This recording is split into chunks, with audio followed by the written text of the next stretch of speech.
যে বাচ্চাটি আজকে মা ডাকতে পারে না, সেই বাচ্চাটি যখন মা ডাকে তার মায়ের কাছে মাকে গিয়ে জড়িয়ে ধরেন, সেই মা জানেন স্পিচ অ্যান্ড ল্যাঙ্গুয়েজ থেরাপির কতটা গুরুত্ব।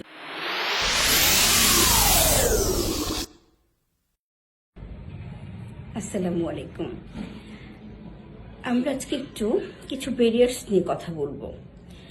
আমাদের দৈনন্দিন জীবনে যে প্রবলেমগুলো আমরা ফেস করছি, স্পেশাল বাচ্চাদেরকে নিয়ে কাজ করতে গিয়ে তার কিছুটা অংশ আমি আজকে শেয়ার করতে চাই।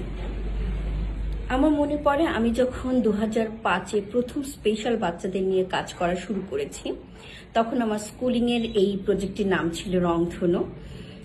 প্রথম যে প্রবলেমটির সম্মুখীন আমি হয়েছিলাম সেটি হচ্ছে মানুষের অভাব। আমি কেয়ারার পাচ্ছিলাম না। ওই মুহূর্তে আমি প্রথম 10টি বাচ্চা নিয়ে কাজ শুরু করি এবং কাজ শুরু করতে গিয়ে দেখলাম যে বাচ্চাগুলোর কেয়ার করার জন্য আমার যে কেয়ারার্স দরকার হয়, অ্যাসিস্ট্যান্ট দরকার হয়, সাপোর্টিভ ম্যান পাওয়ারের দরকার হয়, সেটির খুব অভাব ছিল।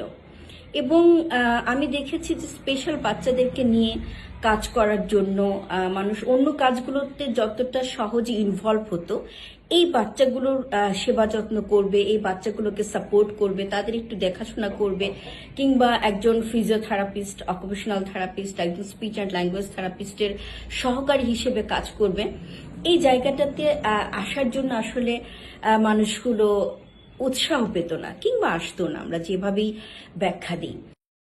নিউরো ডেভেলপমেন্টাল ডিসঅর্ডার এবং চাইল্ড ডিসেবিলিটি নিয়ে কাজ করতে গিয়ে আমরা আরো অনেকগুলো ব্যারিয়ার্স কিংবা সমস্যার সম্মুখীন হচ্ছি। তার মধ্যে একটি হচ্ছে প্যারেন্টস এডুকেশন। দ্যাট মিনস প্যারেন্টসদেরকে বোঝানো তাদেরকে এই ডিসঅর্ডারগুলো সম্পর্কে, কিংবা রিহ্যাবিলিটেশন প্রসিডিউরে এই বাচ্চাগুলোর কতটুকু ডেভেলপমেন্ট সম্ভব, কতটুকু সম্ভব না, এবং রিহ্যাবিলিটেশন এই বাচ্চাগুলোর জন্য কতটা ইম্পর্ট্যান্ট, এটা বোঝানোটা সামটাইমস খুব ডিফিকাল্ট হয়ে পড়ে।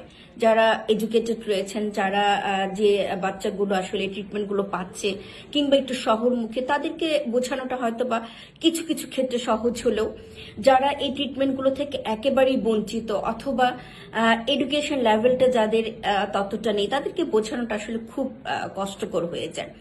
এবং সেই সাথে হচ্ছে পারিবারিক যে একটি প্রবলেম, পারিবারিক যে সমস্যার সম্মুখীন প্যারেন্টসদেরকে হতে হয়, এটাও অনেক ইম্পর্ট্যান্ট। দ্বিতীয়ত আমরা যেটা দেখতাম যে আমরা ইদানিং চেষ্টা করি যে শুধু প্যারেন্টসদেরকে না, আমরা চেষ্টা করি ফ্যামিলিকেও কিছুটা অ্যাওয়ারনেস দেওয়ার জন্য ডিসেবিলিটি সম্পর্কে, ডিসেবিলিটি ডেভেলপমেন্ট সম্পর্কে, রিহ্যাবিলিটেশন ট্রিটমেন্ট প্রসিডিউর সম্পর্কে, কিংবা এই বাচ্চাগুলোকে আমরা কিভাবে ইনক্লুসিভ এডুকেশনের দিকে নিয়ে যেতে পারি সেই সম্পর্কে। আমরা জানি না কতটুকু আমরা পেরেছি আসলে, বাট আমরা চেষ্টা করছি।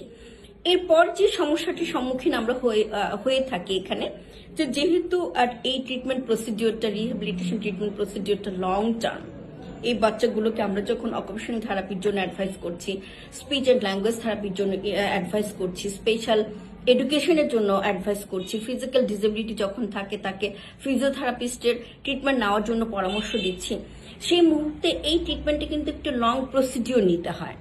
এবং আমরা সামটাইমস প্যারেন্টসদেরকে শর্ট ট্রেনিং দেওয়ার চেষ্টা করি যে যারা দীর্ঘ সময় ট্রিটমেন্টটা নিতে পারবেন না ইকোনমিক্যাল প্রবলেমের জন্য, তারা যেন বাসায় গিয়ে মেনটেনটা করতে পারেন। তারপরও ফ্যামিলি থেকে সাপোর্টিভ প্যারেন্টসরা পান না। বিশেষ করে মাকে অনেক সমস্যার সম্মুখীন হতে হয়। তিনি একটা মেন্টাল স্ট্রেসে থাকেন। তিনি আসলে যেখানে আমরাই সামটাইমস ব্যর্থ হই মানুষকে এক্সপ্লেইন করা, মানুষকে বোঝানোর জন্য, সেখানে আসলে মা কতটুকু পারবেন কিংবা পেরেছেন, সেটা আসলে একটা প্রশ্ন তৈরি করে রাখে। তো তারপর আমরা চেষ্টা করছি, মায়েরাও চেষ্টা করে যাচ্ছেন বাচ্চাগুলোকে কিভাবে আমরা এই ইনক্লুসিভ এডুকেশন আনতে পারি, রিহ্যাবিলিটেশন প্রসিডিউরে তাদেরকে আমরা আনতে পারি, তাদেরকে আমরা রিহ্যাবিলিটেশন ট্রিটমেন্টের মাধ্যমে কতটুকু ভালো করতে পারি, কিংবা কতটুকু আশার আলো আমরা তাদের ফ্যামিলিতে জাগাতে পারি। এরপর যেটা হয় দূরত্বের একটি ব্যাপার, কারণ আমাদের এই যে প্রফেশনটি রয়েছে, রিহ্যাবিলিটেশন ট্রিটমেন্ট প্রসিডিউর এবং রিহ্যাবিলিটেশন পেশাজীবী যারা রয়েছেন, physiotherapist, occupational therapist, speech and language therapist, আসলে আমাদের সংখ্যায় এটি এতটা কম এখনো শহর থেকে মফস্বলের দিকে কিংবা গ্রাম অঞ্চলে এর পরিচিতি নাই বললেই চলে। আর গভর্নমেন্ট থেকে যেহেতু খুব বেশি প্রজেক্ট আমাদের বাংলাদেশে এখনো সেভাবে হয়নি, তো আমরা এর প্রচারণাটা আসলে এখনো গ্রাম পর্যায়ে নিয়ে যেতে পারিনি, কিংবা সেই মায়েদের কাছে, সেই বাবাদের কাছে পৌঁছতে পারিনি যারা এই সম্পর্কে কিছুই জানেন না।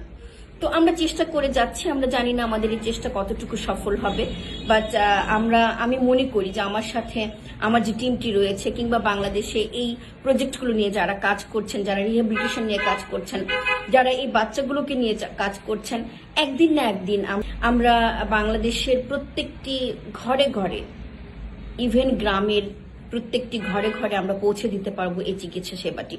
তো এটার জন্য আসলে সম্মিলিত একটি প্রচেষ্টা দরকার, সবার এগিয়ে আসা দরকার।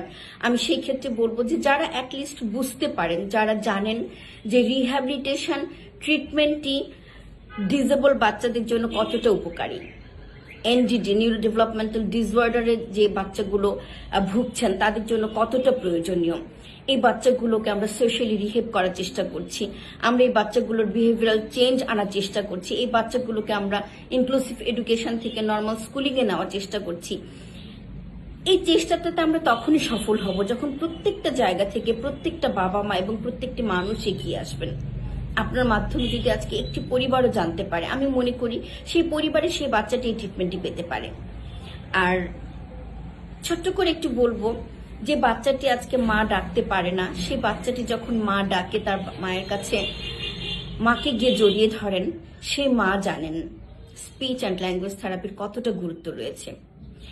একটি বাচ্চা যখন তার বিহেভিয়ারাল যে প্রবলেমগুলো একটি মা ফেস করেন, অতি চঞ্চল যে বাচ্চাগুলো, কিংবা কোনো কিছুতেই যে বাচ্চাটি সাড়া দিচ্ছে না, যে বাচ্চাটি অটিজম স্পেকট্রাম ডিসঅর্ডারে ভুগছে, সেই বাচ্চার মা বলতে পারে, এই বাচ্চাটিকে যখন আমরা ইনক্লুসিভ এডুকেশনে সংযুক্ত করি, তাকে যখন আমরা এডুকেশনের কিছুটা হলেও তার ভেতরে নিয়ে আসতে পারি, তার ভেতরে আমরা যখন সেন্সরি ইন্টিগ্রেশনটা নিয়ে কাজ করতে পারি, সে মা জানেন তার বাচ্চার জন্য অকুপেশনাল থেরাপি কতটা প্রয়োজন।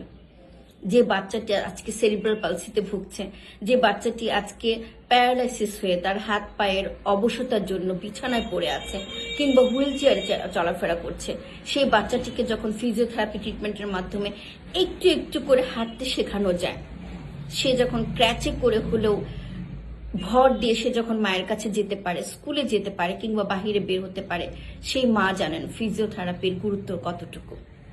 এই গুরুত্বটিকে আমরা আমাদের সবার কাছে পৌঁছে দিতে হবে, এই ট্রিটমেন্ট প্রসিডিওরগুলোকে সবার কাছে পরিচিত করতে হবে।